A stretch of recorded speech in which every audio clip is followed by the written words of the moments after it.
ఈరోజు నా వంట పాలకూర పెసరపప్పు పొడి పప్పు.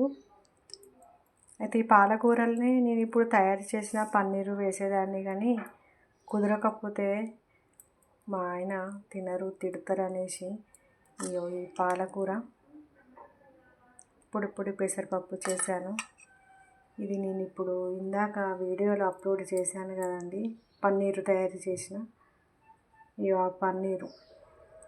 ఆ పన్నీరులో టమాటా వేసి వండాను. ఇది తిన్నాక చెప్తా టేస్ట్ ఎలా ఉందన్నది. నాది ఈరోజు వంట చూడ్డానికైతే చాలా కలర్ఫుల్గా ఉంది, తింటే ఎలా ఉంటుందో చూడాలి.